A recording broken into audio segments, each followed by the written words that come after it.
ஒரு தனி மனிதனுடைய கல்வி, பொருளாதாரம், சமூக நலம், உளவியல் ஆரோக்கியம் இவற்றை மேம்படுத்துவது தான் எங்களுடைய எம்எஸ்கே லைஃப் கிளினிக் ஃபவுண்டேஷனுடைய செயல் தன்மையாகவும் செயல் நோக்கமாகவும் உள்ளது.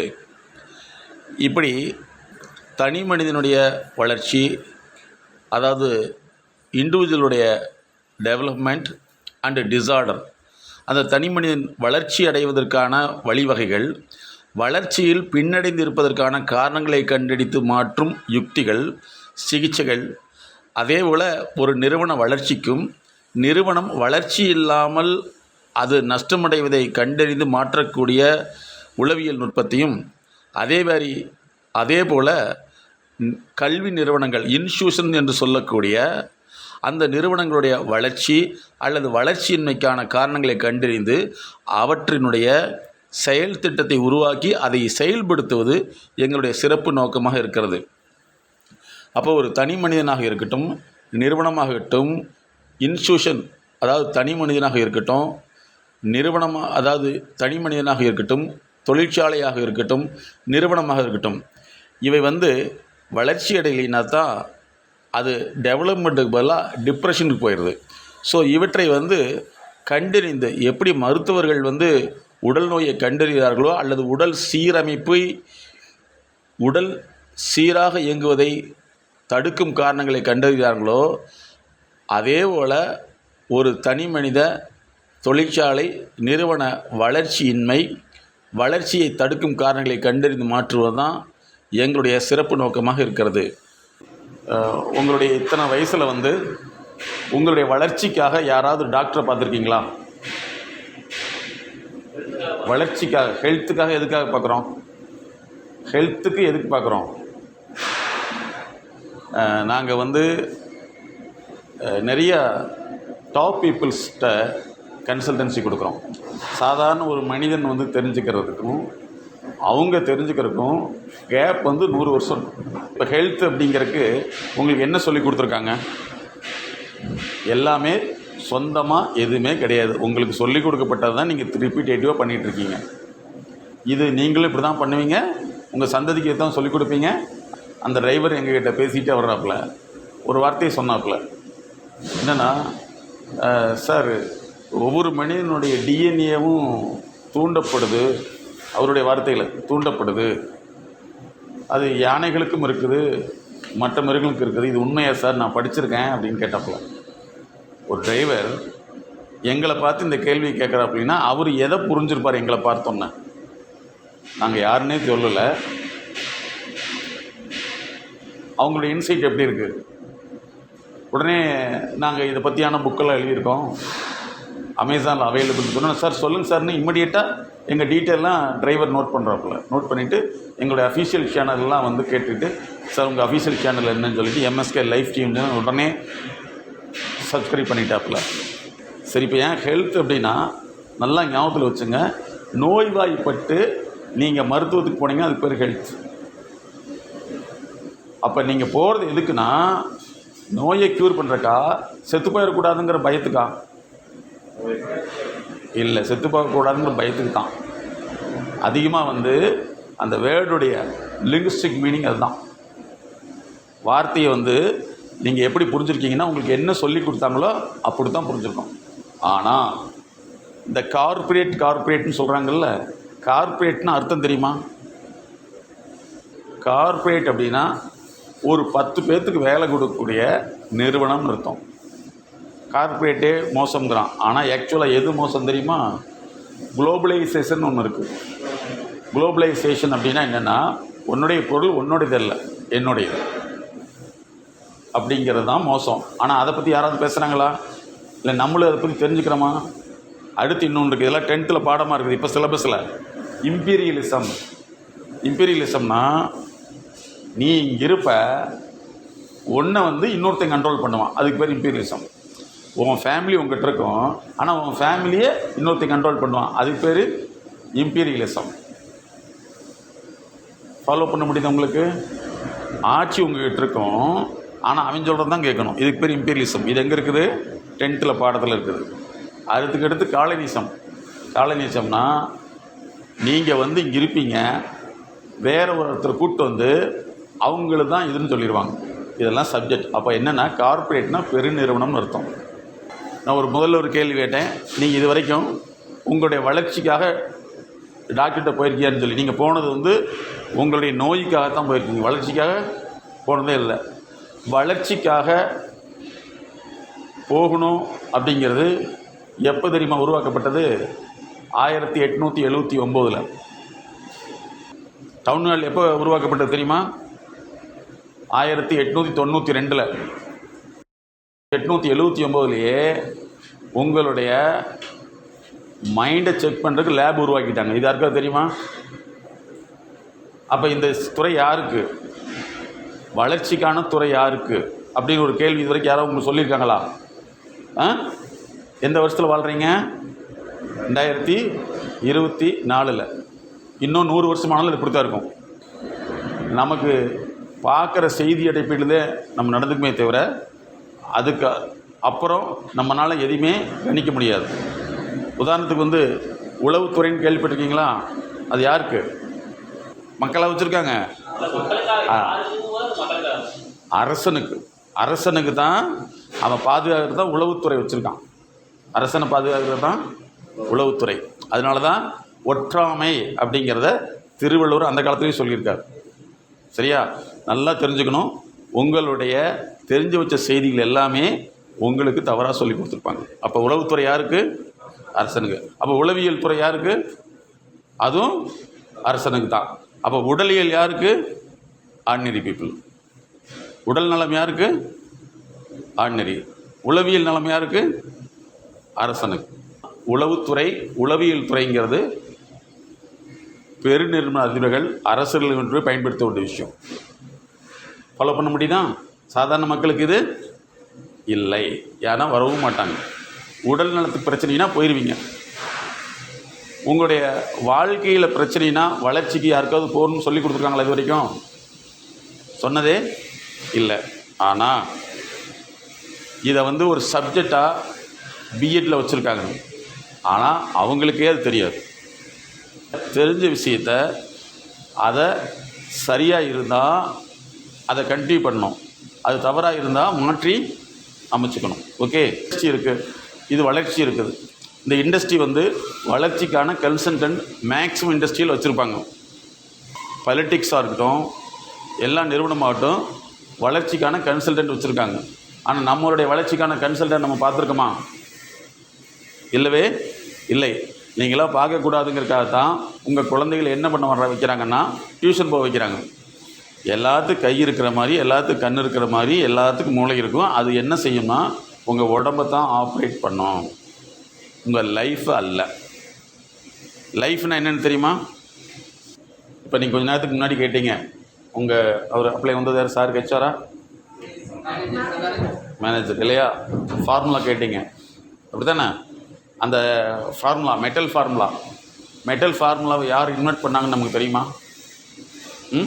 நீங்கள் மெக்கானிக்கல் இன்ஜினியராக தெரியும். சாதாரண ஒரு மெட்டல் எடுத்துகிட்டு லென்த்து மட்டும் தெரிஞ்சால் போதும், we can able to calculate the weight. லைஃபுங்கிறது ரெண்டு விஷயந்தான். பிடி, பர்த்துக்கும் டெத்துக்கும் இடையில் உள்ள கேப் பேர் தான் லைஃப். நீங்கள் 2 வகையில், ஒன்று ரிச்சு இல்லைன்னா புவர். புரியுதா? ரிச்சு இல்லைன்னா புவர். ஒன்று ப்ராப்பர்ட்டி, இன்னும் பாவர்ட்டி. சரியா? 2 ஏரியாவில் தான் இருப்போம் லைஃப்பில். ஒன்று ரிச்சு, புவர். இந்த 2 பேரில் இருக்கும்போது எங்கிட்டுமே இருக்க மாட்டாங்க. அவங்க எப்போ ஃப்ளெக்சிபிளைசேஷன் தான் இருப்பாங்க. இதை மாற்றுறது எது அப்படிங்கிறத எங்களுடைய ரிசர்ச். சரியா? ஏன் அப்படின்னா நீ வந்து எல்லா ஸ்பெஷலிஸ்ட்டு பார்த்துல எங்களை மாதிரி ஸ்பெஷலிஸ்ட்டை பார்க்கவே முடியாது. ஏன்னா உங்கள் ஓனருக்கெலாம் அசோசியேஷன் இருக்குது தெரியுமா உங்களுக்கு? அந்த அசோசியேஷன் தான் அவங்க கூட நாங்கள் 25 years ஆஃப் டைப். அவங்க வந்து டாப் மோஸ்ட் ப்ரையாரிட்டி உள்ள ஓனருக்கு தான் எங்களை ரெஃபர் பண்ணுவாங்க.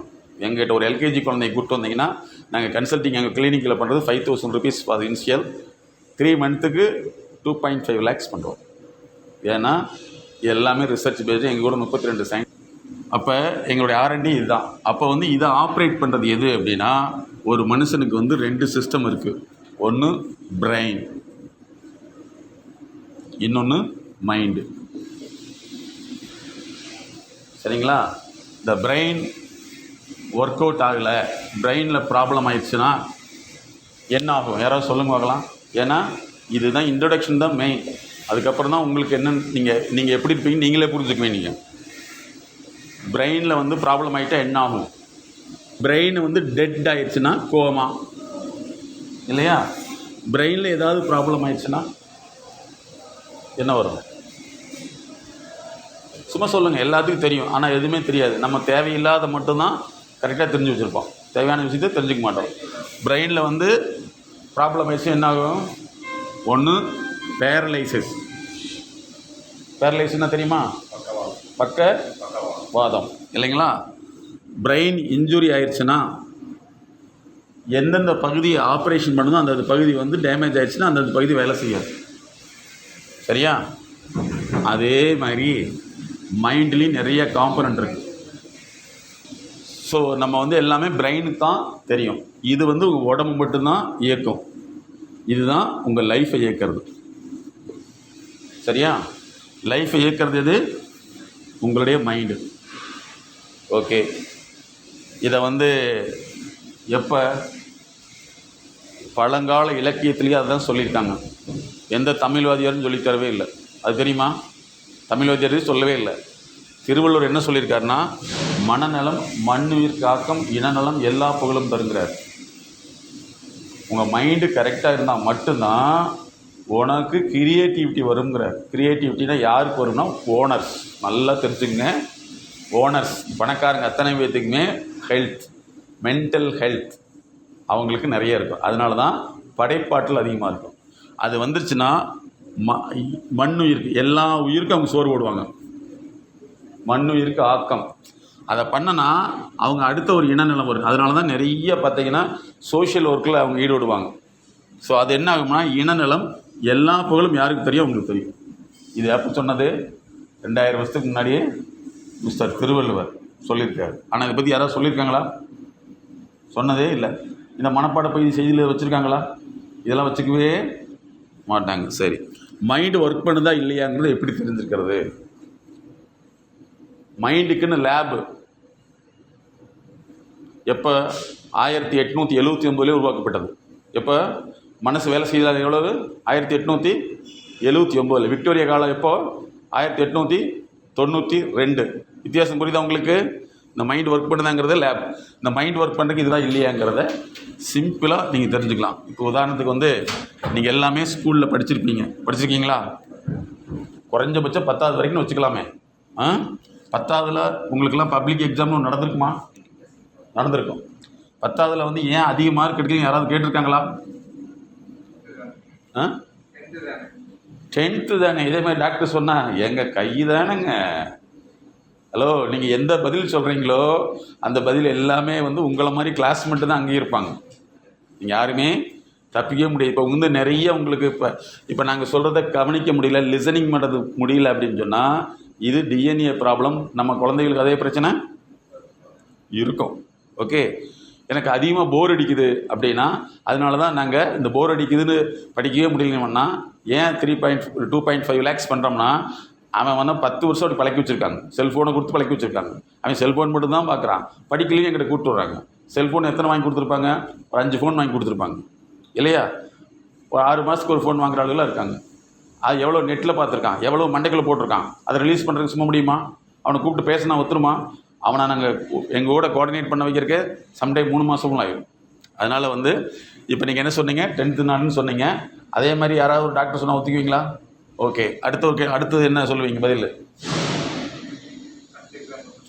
அடுத்த எக்ஸாம்பிள் பார்க்கலாம். இதே மாதிரி டாக்டர் சொன்னால் பரவாயில்லைங்க, நெக்ஸ்ட் சர்ஜரியில் பார்த்துக்கலான்னா யார்கிட்ட தப்பிக்கவே முடியாது. நீங்கள் எப்படியோ மெடிக்கலில் சேம் அங்கே தான் நடக்கும். என்னென்னா நம்ம நினச்சிக்கிறோம் நம்ம சொல்கிறத அடுத்தவங்க சொல்கிறத கேட்க மாட்டோம். ஆனால் நம்ம சொல்கிறத டாக்டர் கேட்கணும்னு நினைக்கிறது எவ்வளோ பெரிய என்ன சொல்லலாம், அறிவீனமா முட்டாள்தனமா? முட்டாள்தனம். ஏன்னா நம்மளே கேட்கல, அடுத்தவங்க கேட்பான்னு நினைக்கிறது. சரி, ஓகே, அடுத்ததில் பார்த்துக்கலாம். அடுத்து என்ன சொல்லுவீங்க? உங்களுக்கு உங்கள் மூளைக்குள்ளே போய் மைண்டுக்குள்ளே போய் இது எடுத்துகிட்டு வருதான்னு மட்டும் பாருங்கள். அந்த கேப் எவ்வளோ இருக்குன்னு டைம் பாருங்கள். இதே பிரச்சனை யாருக்கு இருக்கும்? யாருக்கு இருக்கும்? நீங்கள் சொல்கிறவனுக்கு இருக்கும். இன்றைக்கி வந்து நிறைய டிராஃபிக்கில் ஆக்சிடெண்ட் ஆகிருக்காருன்னு தெரியுமா? நீங்கள் ஹார்ன் அடிச்சிங்கன்னா அவன் ஹார்ன் அடிக்குதுங்கிறது அவனுக்கு கேட்க மாட்டேங்குது. சரியா? இது main road, cut road. Cut ரோட்லேருந்து வர்றவன் ஸ்லோ பண்ணுங்கிற விஷயத்த எந்த ஸ்கூல்லையுமே சொல்லித் தரலையா? அல்லது ஸ்கூலில் சொல்லாமல் இவனுக்கு புரிஞ்சுக்க தெரியலையா? சர்ன்னு நேராக போகிறான், அவர் நேராக வர்றப்பல கிராஷ். அவன் என்ன சொல்கிறான்? இவனை பார்த்து அவனை சொல்கிறான். சரியா? அப்போ எங்கே ப்ராப்ளம் இருக்குது? அதனால் உங்களுக்கு நான் கேட்குற கேள்வி, உங்களுக்குள்ளே போய் எடுத்துகிட்டு வருதா? அந்த எடுத்துகிட்டு வர்றப்ப வந்து அந்த வேர்ட்ஸ் கரெக்டாக வருதான்னு பாருங்கள். அப்படி வரலைன்னா நீங்கள் உங்கள் நோட் பண்ணிக்கணும். இதெல்லாம் எனக்கு ப்ராப்ளம் இருக்குதுன்னு சொல்லிட்டீங்கன்னா இந்த ப்ராப்ளத்தை நீங்கள் சரி பண்ணால் உங்களுக்கு நல்லது. சரி பண்ணலைன்னா யாருக்கு நல்லது? வேலை செய்கிறவருக்கு நல்லதில்லை, இன்னொரு சமுதாயத்துக்கு நல்லது. ஓகே, அந்த வேர்ட்ஸ் வந்து கரெக்டாக பிக்கப் பண்ணுதான்னு பாருங்கள். எவ்வளோ கேப் இருக்குதில்ல? அது சரியான வார்த்தை வருதா? ஓப்பனாக பேசுங்க. வருதா? சரி, அடுத்த வேர்டு என்ன சொல்லுவீங்க? மறதி. சரி, மறதி இருக்க. சரி, மறதின்னு தெரிஞ்சுக்கிச்சு. மறதியை வந்து மாத்திரைக்கு ஏதாவது ட்ரீட்மெண்ட் போயிருக்குமா? இன்னைக்கு வரைக்கும் போயிருக்குமா? போனதே இல்லை. இப்படி ஒன்று இருக்குன்னு சொல்லியிருக்காங்களா? அதுலேயும் பாரு, ஞாபக மறதிக்கு மருந்து இருக்குதா? நினைவு வைக்கிறதுக்கு மருந்து இருக்குதா? நினைவு வைக்கிறதுக்கு மருந்து இருந்தால் மறக்கிறதுக்கு ஒரு மருந்து கொடுத்துடலாம்ல, இல்லையா? திருடனுக்கு மருந்து கொடுத்தா மறந்துடுவானல்ல. ஓகே, சரி, மறதி. அடுத்தது வே ஆஃப் எஜுகேஷன். சரி, வே ஆஃப் எஜுகேஷன் ராங்கு. ரைட்டான எஜுகேஷன் ஏன் தேடல? இப்படி ஒரு கேள்வி இருக்குல்ல, கரெக்டா? ஏன்னா இதெல்லாமே வந்து அந்த பெருநிறுவன ஓனர்ஸ் வந்து எங்ககிட்ட கேட்டு வருவாங்க, சிஸ்டம் சரியில்லை, இப்போ கரெக்டான சிஸ்டம் எது சார்ட்டு கேட்பான். Okay, good. அடுத்தது வேறு என்ன பாருங்கள். 10th படிக்காததுக்கு எவ்வளோ பதில் இருக்குது, இல்லையா? இதே பதில் தான் அவன் சொல்லுவான். ஒன்று தானேங்க போனால் போதுங்க, அடுத்ததில் கரெக்ட் பண்ணிக்கிறாங்க. இது விடுங்க சார், ஒரு கேபின் தானே சார், ஏன்னா மிஷினாக போகுது, கேபின் தானே, லேட்டாக வந்து என்ன பண்ணிக்கலாம், வெல்டு பண்ணிக்கலாம் அவன் சொல்லுவானா? அடுத்தது மறந்துடுச்சு சொல்கிறானா? அதுக்கு எடுத்து சார் நீங்கள் சொல்லிக் கொடுத்த முறை சரியில்லை சார், சொன்னது இப்படி சொல்கிறானா? இந்த ப்ராப்ளம் இருக்குதா இல்லையா? ஓகே, இவ்வளவு போதும். ஜென்ரலாகவே வந்து என்னென்னா, நிறைய பேர்த்துக்கு வந்து தெரிஞ்ச விஷயம் தெரியாது. எனக்கு மனப்பாடமாகலிம்பாங்க, கரெக்டாக? மனப்பாடமாகலை, மனசில் பாடமாகலை அப்படிங்கிறது எப்போ சொல்லியிருக்காங்க? தமிழ் மட்டும்தான். தமிழ் லாங்குவேஜில் ஒரு சிறப்பு என்னென்னா, உளவியல் மொழின்னு நாங்கள் சொல்கிறோம்.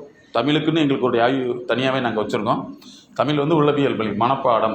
அப்போ மனசில் பாடமாகலை, அப்போ மனசு வந்து ஒர்க் பண்ணுச்சுன்னா பாடமாகும் அப்படிங்கிறது தான் ஃபஸ்ட்டு. உங்களுக்கு எஜுகேஷனில் டெவலப் ஆக முடியும்னா உங்கள் மைண்டு நல்லா ஒர்க் பண்ணுது. அப்போ எஜுகேஷன் வரலைன்னா மைண்டை வந்து கரெக்ட் பண்ணுங்கிற இது வரைக்கும் சொல்லியிருக்காங்களா? சொன்னதே இனிமேலும் சொல்லவும் மாட்டாங்க. ஏன்னா சொல்லிட்டா நீங்கள் எல்லாம் நல்லா படித்து ஹை லெவலில் போயிட்டீங்கன்னா அது எவ்வளோ பெரிய லாஸ் அவங்களுக்கு. ஓகே, செகண்ட் வந்து ஃபஸ்ட்டு உங்கள் மைண்ட் ஒர்க் பண்ணிச்சுனது எஜுகேஷனல். செகண்ட் வந்து எக்கனாமி, பொருளாதாரத்தில் ஏன் முன்ன வர முடியல? நாங்கள் அடிக்கடி கேட்குறது உண்டு. எம்எஸ்டபிள்யூ படிக்கிற ஸ்டூடெண்ட்டை, எதுக்குப்பா வேலைக்கு வர்ற, எதுக்குப்பா படிக்கிற? சார் சம்பளம் வாங்குறது. எவ்வளோ சம்பளம் வேணும்? நிறைய சம்பளம் வேணும். சம்பளம் கொடுக்குறவங்களுக்கு நீ எவ்வளோ உழைப்ப? சார் அதெல்லாம் சொல்ல முடியாது சார், சம்பளம் மட்டும் தான் நீங்கள் கொடுக்கணும். என்ன சொல்கிறான்? அப்போ இவன் என்ன எதிர்பார்க்குறான்? சம்பளத்தை மட்டும்தான் எதிர்பார்க்குறான். அப்போ சம்பளத்தை யாரோ ஒருத்தர் கொடுப்பாங்க, சம்பளம் கொடுக்குறவங்களுக்கு யார் அறிவு கொடுத்தா? ஒரு கேள்வி இருக்கா? சரி, அப்போ உங்களுடைய மைண்டு வந்து ஒர்க் ஆச்சுன்னா எக்கனாமிக்கல் டெவலப்மெண்ட் இருக்கும். அது நீங்கள் சாதாரண வேலைக்கு போனாலும் சரி, வேலையை செஞ்சாலும் சரி, வேலையை உருவாக்கினாலும் சரி, எக்கனாமிக் டெவலப்மெண்ட் இருக்கும். அப்போ மைண்ட் ஒர்க் பண்ணிச்சுன்னா ஃபஸ்ட்டு அது எஜுகேஷ்னல், செகண்டு எக்கனாமிக்கல், மூணாவது வந்து சோசியல் ஸ்டேட்டஸ். இந்த வேலைக்கு வர்றதுக்கு முன்னாடி உங்களுடைய சமூகத்தில் என்ன மதிப்பு இருந்தது உங்களுக்கு? வரக்கு முன்னாடி என்ன சொல்லிட்டு இருந்தாங்க? என்ன சங்குது? Tea break. உங்களுக்கு ஒன்று 5 நிமிஷம் கழிச்சு தான் டீ பிரேக். Okay, good. அப்போ சோஷியல் ஸ்டேட்டஸ். சமுதாயத்தில் இந்த வேலைக்கு வரக்கு முன்னாடி உங்களுக்கு எப்படி மதிப்பு இருந்தது, வந்ததுக்கு முன்னாடி எப்படி மதிப்பு இருக்குது? பெட்டராக இருக்குது. எப்படி பெட்டராக? முதல்ல என்ன சொன்னாங்க? சும்மா சொல்லுங்கள், ஓப்பனாக சொல்லப்பா. இல்லை தப்பாக நினச்சிக்காது, நாங்களாம் தப்பாக நினச்சிக்க மாட்டோம். விஐபி, வேலை இல்லாத பட்டதாரியா? பரவாயில்ல, இன்னும் கொஞ்சம் நல்லா சொல்லுங்கள். நம்மளாம் தமிழ் லாங்குவேஜ், தமிழ் எப்படி சொல்லுவாங்க? இவன் கரெக்ட், இவனெல்லாம் உருப்படுறதுக்கு வழி இருக்குதுங்கிறீங்க, உருப்படுவாங்கிறீங்க அப்படின்னு நம்மகிட்ட கேள்வி கேட்பாங்க. இப்போ என்ன சொல்லுவாங்க? பரவாயில்ல, அவனுக்கு கூட அறிவு வேலை செய்யுது சொல்லுவாங்களா? அப்போ உங்களுடைய சோசியல் ஸ்டேட்டஸு நீங்கள் இன்க்ரீஸ் பண்ண முடியும்னா உங்கள் எது வேலை செய்யுது? இந்த மைண்டு வந்து உடனே வேலை செஞ்சுருக்காது. நீங்கள் படித்து முடிச்சோன்னா டங்கின்னு வேலைக்கு வந்துட்டீங்களா?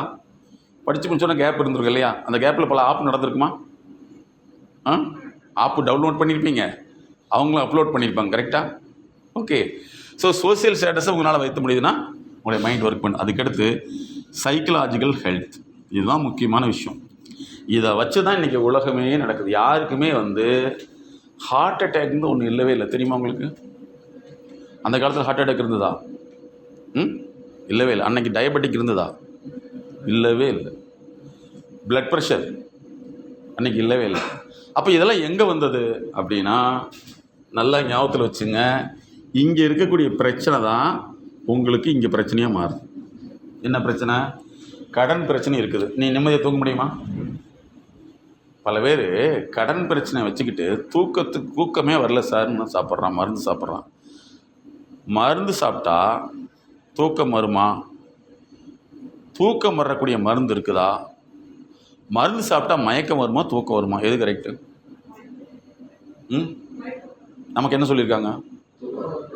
ஆப்ரேஷன் பண்ணுறதுக்கு முன்னாடி மயக்கம் வந்தால் தூக்கம் இருந்தா, மருந்து கொடுத்து வந்தால் பேர், அதுக்கு பேர் என்ன?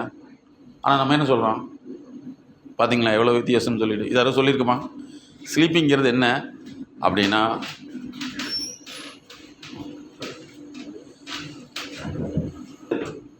மருந்து கொடுத்தா வர்றது. தூக்கம்ங்கிறது அது தானாக வர்றது. சரியா? அப்போ இங்கே இருக்கிற பிரச்சனை தான் ஒருத்தருக்கு என்ன வரும்னா ஹார்ட் அட்டாக்காக வரும். யாராவது ஒருத்தர் சுருக்குன்னு பேசிட்டு நம்ம எங்கே பிடிக்கிறோம்? தலைவாக பிடிக்கிறோம், நெஞ்சு தான் பிடிக்கிறோம் இல்லையா? இப்படி தானே? அதுக்கடுத்து அடிக்கடி நம்ம சொல்லுவோம் மனசு கஷ்டமாக இருக்குது அப்படின்னு சொல்லுவோம். மூளை கஷ்டம்னு சொல்லுவோமா? மனசு கஷ்டம் இல்லையா? மூளைக்கே சந்தோஷமாக இருக்குதுன்னு சொல்லுவோமா? என்ன சொல்லுவான்? மனசுக்கு சந்தோஷமாக இருக்குது. அப்போ ஆக்சுவலாக நீங்கள் தெரிஞ்சிக்க வேண்டியது ஹார்ட் அட்டாக்னு கிடையவே கிடையாது, லைஃப் அட்டாக் தான் இருக்குது. வாழ்க்கையில் பிரச்சனைகள் அதிகமாகல அந்த பிரச்சனையை வந்து மனசு தாங்காமல் இருக்கிறப்ப ஆட்டோமேட்டிக்காக மூளை போய் பாதிச்சிடும். சரியா? அப்போ சைக்கலாஜிக்கல் ஹெல்த்துங்கிறது தான் ரொம்ப முக்கியம். பிளட் ப்ரெஷர் வர்றது நல்லா தெரிஞ்சுங்க. யாராவது உங்கள் உடம்புல பம்ப் வச்சு அடித்தாங்களா? இல்லவே இல்லை. எதில் ப்ரெஷர் வருது? இல்லைங்களா? அப்போ பிளட் ப்ரெஷர் எதில் வருதுன்னா இதுதான் சைக்கலாஜிக்கல் ஹெல்த். சைக்கலாஜிக்கல் ஹெல்த் தான் உங்களுக்கு இந்த உலகத்தில் மறைக்கப்பட்ட ஒரு விஷயம். நெஞ்சு படபடப்பாக இருக்குது, தூக்கம் வராமல் இருக்குது, மனசு கஷ்டமாக இருக்குது, ஒரு விஷயத்தை செய்ய முடியல, நிறைய பேர்த்துக்கு வந்து மறந்துடுது. இதெல்லாமே வந்து என்னென்னா சைக்கலாஜிக்கல் ஹெல்த். இந்த ஹெல்த்து தான் உலகம் மறைக்கப்பட்டது. இது வந்து எதுக்குன்னா டாப் லெவலில் உள்ளவங்க மட்டும்தான் இது யூஸ் பண்ணுவாங்க. மற்றது எல்லாத்துக்கும் இந்த ஏரியாவே வந்து சுத்தமாக மறைஞ்சிருக்கும். அப்படி தானே? இதுக்கு முன்னாடி கேள்விப்பட்டிருக்கீங்களா? மைண்டுன்னு ஒன்று இருக்குதுன்னு சொல்லிட்டு இல்லையா? இதுதான். அப்போ இதை மாற்றுறதுக்கு நாங்கள் கண்டுபிடிச்ச ஒரு சிஸ்டத்துக்கு பேர் தான் மைண்ட் செட் நாலேஜ். இப்போ நான் உங்களுக்கு ஏன் நாலேஜ்னு சொன்னோம்னா உங்களுக்கு எல்லாமே தப்பாக சொல்லி கொடுத்துருப்பாங்க. அதில் தான் நம்ம வாழ்ந்துட்டுருக்கோம் இல்லையா? நான் சொல்கிறது ஃபாலோ பண்ண முடியுதா?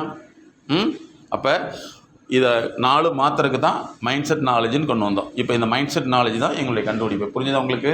இந்த மைண்ட் செட் நாலேஜ் தான் உங்கள் மூளையை ஆப்ரேட் பண்ணுது. அதாவது மூளைங்கிறது என்ன? Brain is a blood flesh, ரத்தமும் சதையும் சேர்ந்த கலவை. சரியா? இது மூளை. மனசுங்கிறது அறிவினுடைய தொகுப்பு. மனசுங்கிறது அறிவினுடைய தொகுப்பு. இந்த அறிவு வந்து முறைப்படுத்த வர்றதுக்கு தான் நமக்கு அந்த காலத்தில் எஜுகேஷன். இந்த காலத்தில் எஜுகேஷன் கிடையாது, டியூஷன். தெரியுமா உங்களுக்கு? எஜுகேஷன் அர்த்தம் என்ன?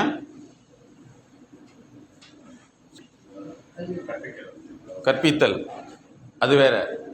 எஜுகேஷன்னா என்ன அர்த்தம் தமிழில் சொல்லியிருக்காங்க நமக்கு? சொல்லுங்கள். கல்வி. ஆக்சுவலாக கல்வி அப்படின்னு சொல்லியிருக்காங்க. ஆனால் ஆக்சுவலாக இது உளவியல் அர்த்தம் என்னென்னா, உங்கள் நடத்தையை மாற்றக்கூடிய ஒன்றுக்கு பேர் தான் எஜுகேஷன். நடத்தையை மாற்றக்கூடியது. இன்றைக்கி வந்து நடத்தையை மாற்றுறதுக்கு யாருக்காவது தெரியுதா? இல்லையா? இன்றைக்கி ஒரு சில ஸ்டூடெண்ட்லாம் ஏதாவது பேசிட்டு செத்து போயிடலாம், அவனால் சாங்குத்திறன் இல்லை. இப்போ புரிஞ்சுங்களா? இப்போ மைண்ட் செட் நாலேஜ் தான் நம்ம இது. இப்போ இந்த ப்ரோக்ராமே வந்து உங்கள் நோட் பண்ணிக்கங்க. இந்த ப்ரோக்ராம் பேர் mind set knowledge. MSK life clinic foundation. MSK life clinic foundation எங்களது கோயம்புத்தூர், சென்னை, மும்பையில் இருக்குது. கூகுளில் போய் எம்எஸ்கே லைஃப் கிளினிக் ஃபவுண்டேஷன் போட்டாவே வந்துடும்.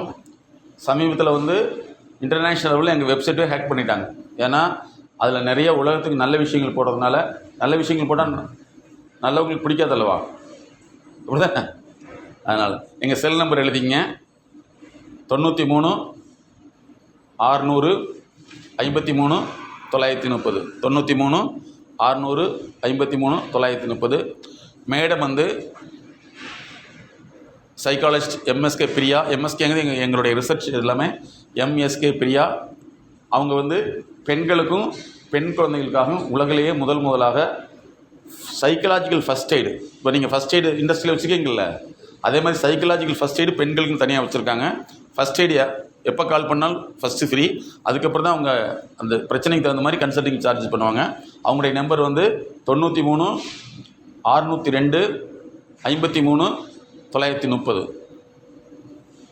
90 SK life TV official channel வந்து எம்எஸ்கே லைஃப் டிவி. நீங்கள் பெண்களுக்கு மேக்ஸிமம் மேடத்து நம்பர் கொடுங்க. நிறைய பெண்கள் வந்து பல்வேறு சிக்கலில் பாதிச்சிருப்பாங்க, என்னன்னே தெரியாது. உங்கள்கிட்ட சொல்கிறேன், சரியா? நிறைய பெண்கள் எங்ககிட்ட வந்து சயின்டிஸ்ட் வரைக்கும் இருக்காங்க, டாக்டர்கள் படித்தவங்க வரைக்கும் இருக்காங்க. ஓகே கண்ணா, இப்போ புரியுதுங்களா? இப்போ நான் சொல்கிறது பாருங்கள்.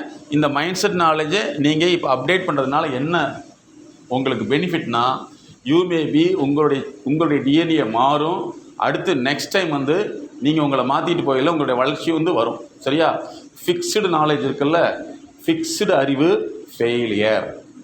அப்போ என்னென்னா க்ரோத்து அறிவு வேணும். ஃபிக்ஸ்டு மைண்ட் செட் அப்படிங்கிறத விட க்ரோத் நாலேஜ் தான் வேணும். ஓகே, இந்த ப்ரோக்ராம் பேர் மைண்ட் செட் நாலேஜ். இப்போ இது எதுக்குன்னா, நல்லா ஞாபகத்தில் வச்சுங்க, நீங்கள் யாருக்கோ ஒருத்தருக்கு வேலை செய்கிறீங்கன்னு நினைக்காதீங்க. இந்த வேலை உங்களுக்கானது அப்படிங்கிறத மறந்துடுங்க. ஃபார் யுவர் டிஎன்ஏ, சரியா? உங்களால் வந்து ஒரு விஷயத்தை கவனிக்க முடியலைங்கிறது உங்களுடைய கவனிப்பு திறன் குறைவு. இண்டஸ்ட்ரியல் ஏடிஹெச்டின்னு கண்டுபிடிச்சிருக்கோம். என்னென்னா, நிறைய பேர்த்துக்கு வந்து ஒரு விஷயத்தை சொன்னால் புரிஞ்சிக்க முடியாது, புரிஞ்ச விஷயத்தை சொல்ல தெரியாது, சொல்கிற விஷயத்தை புரிஞ்சிக்கவும் முடியாது, சரியா? ஸோ இந்த ப்ரோக்ராம் எல்லாமே வந்து டோட்டலி உங்களுடைய டிஎன்ஏவை மாற்றுறது. டிஎன்ஏங்கிறது உங்களுடைய மூலம், சரியா? உங்கள் டிஎன்ஏ மாற்றுறது தான். இப்போ சமீபத்தில் எல்லா அட்வர்டைஸ்மெண்ட்டும் உங்களுக்கு தெரியுமா? டிவியில் நீங்கள் குழந்தைங்க பார்த்ததுன்னா ரொம்ப நல்லது, அவங்க டிஎன்ஏ கம்ப்ளீட்டாக க்ளோஸ் ஆகிடும். டிஎன்ஏ மாத்திர விளம்பரம் வந்து ஒரு சின்ன உதாரணத்துக்கு ஏதோ ஒரு விளம்பரத்தை சொல்லுங்க பார்க்கலாம். நீங்கள் எல்லாம் டிவியில் பார்ப்பீங்களா, பார்க்க மாட்டீங்களா? என்னது? என்ன சொல்கிறான்? அது ஒன்று. அடுத்து இன்னொன்று சொல்லுங்கள். பால். அப்புறம் இன்னொன்று சொல்லுங்கள். சாக்லேட். அடுத்து ஹெல்த்து. இன்னும் கொஞ்சம் நல்லா சொல்லுங்கள். ஏதோ ஒன்று ஸ்பெசிஃபிக்காக சொல்லு. ஏதோ ஒன்று சொல்லுங்கள்.